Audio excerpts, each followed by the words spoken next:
You're such an asshole. Alright. What's your son doing? Oh, he became a professional asshole. Really? Yes. My mother doesn't sound like that. She's not the New York Jewish lady. Oh my goodness. Masha. He's such a good boy. He goes and curses on the internet.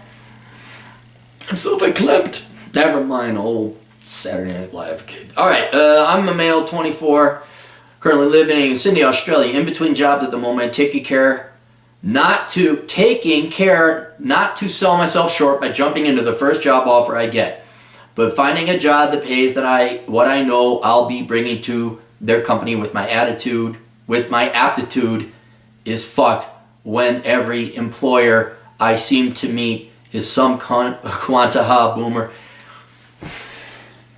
Maybe you're not finding a job because you really don't write well. But finding a job that pays what I know I'll be bringing to their company with my aptitude is fucked when every employer... Oh, comma! But my aptitude! No. Come on, Claire, you're an author. You should be able to interpret this. But finding a job that pays what I know I'll be bringing to their company with my aptitude is fucked when every employer I seem to meet is some quanta boomer or Gen X dumb fuck that thinks you should work for the experience in roles with enough duties you could split them into two separate positions, or happen to be only interested in hiring people who care about more about workplace politics than the actual job, period. Holy fuck! Fucking God. And on top of that, only willing to hire people who will always side with management and company interests rather than on the side of coworkers in all disputes. So like you said before, I'm not working. At the time I'm writing this, I have $18,000 in the bank. Rent is $280 a week. My phone bill is $80 a month. Aside from my yearly car costs, I have no debt, as I live minimally as I can, saving as much as my paycheck as I can. My goal is to get out of the north. Oh, I used to know what NSW was. A move to Victoria. Reasons: more agreeable weather, the rent is significantly cheaper, and the wages where I plan on living are comparable to that of Sydney. Because $280 a week on and after tax income of $800 whole week in the wall the size of a shoebox is fucking insane, and it doesn't get any better as long as I'm living inside the Sydney region, unless I'm house sharing with several people, which I've had to in the past.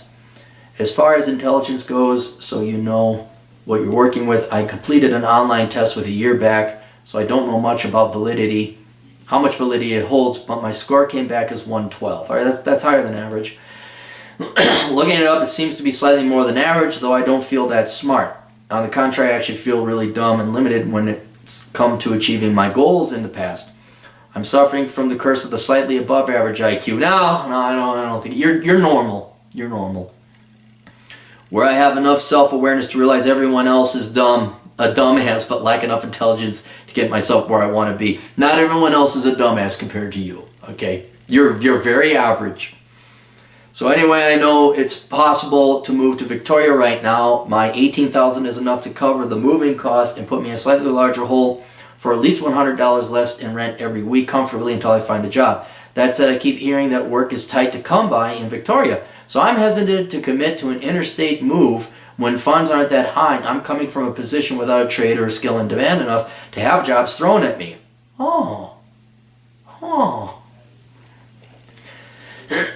Now, I don't own much. The only things worth taking are my desktop PC, the desk it's sitting on, and my mattress. But everything else I wouldn't bat an eyelid without having, though I prefer not to buy new furniture again. Dude, that's fine. That's good. That's actually in a good position. You just get some used furniture, man. A buddy of mine, if I were to ever go back to not having a home, I'd have a hammock or a cot. He's got I think it was a cot. He recommended either, but I think he has a cot that folds out and just sleeps on the cot. My dilemma: do I use my money to move now and live like a cockroach until I find a job in Melbourne, or do I stay a little while longer, save up money, could buy a van and work for myself as a courier driver, this also opens up an opportunity to do the same for myself in Victoria later on down the track too, as well as give me a better car to fit my shit into when it's time to get the fuck out of Sydney. Well, what my potential to earn now ranges at most from $52,000 to as little as $47,000 per annual as a forklift driver storeman, but I'll do just about any job if it pays the bills. For most of the jobs I seem to have luck with, I took a 2-hour round commute to work and back every day. As for the price of fish on vans,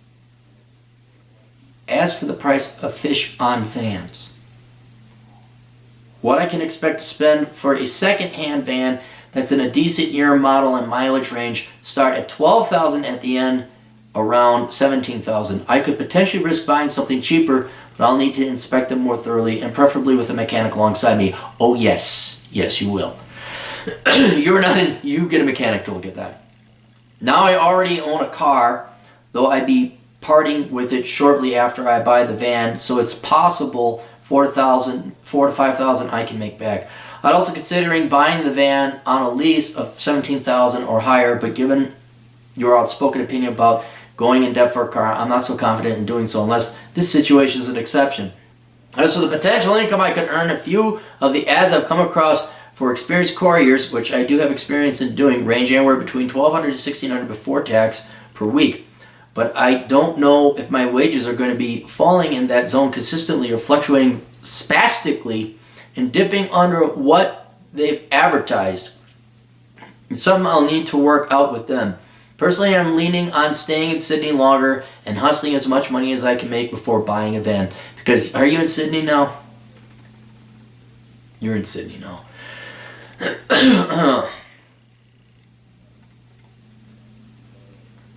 Before buying a van. Because yes, if I move now, escape the housing dilemma.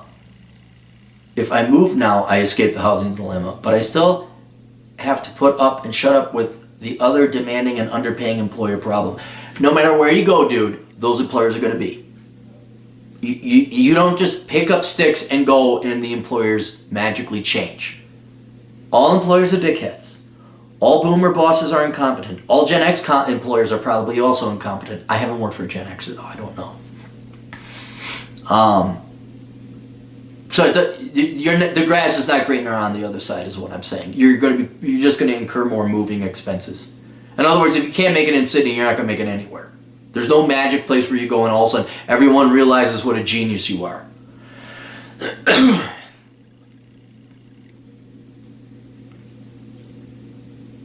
But I still have to put up and shut up with the over-demanding and underpaying employer problem. And there's no way for me to know how much of my reserves I'll have to spend before I accrue enough to afford a van again. Just a minor setback to consider. Anyway, apart from addressing my state of concerns, I'd really appreciate any other suggestions you have for me in addition that I can do in addition. Cheers, Kuantaha. All right, dude, I want to level with you. You got an attitude problem? I don't know if you're a foreigner, like English is your second language, this makes sense. If you are a native English speaker, your communication skills is horrible. That is crippling you, no doubt about it. Your employers are no doubt dickheads and stupid. That's all over the place. You got to learn to work around that. You're just gonna have to learn to suffer that. And you're not buying a van. You're not going to become you're not doing any of that. You lack the intelligence to manage. What is it? In essence, if you become a courier with your own vehicle, you lack the intelligence to financially analyze your costs and expenditures and to calculate how truly profitable it's going to be. Like a lot of people who drive Uber and Lyft, I don't know if they got that in Australia. They end up losing money on it because they don't account for maintenance or repairs or insurance. That's what you would do. I don't think you're smart enough to go run your own gig like that, as small as it might be. And I asked, what experience do you have? You could drive a forklift. All right? I would. Look, you saved the money, you saved up 18 grand, so you can work. So there's no doubt about that. You can work. You save your money good. But I'm more worried about you like, oh yeah, I'll drop money on a truck or a van. No. Now all of a sudden you've wasted your 18 grand and now you're up shit creek when you realize you bought that van and now you're a courier and you're still losing money on it. Or you move over to some place without a job.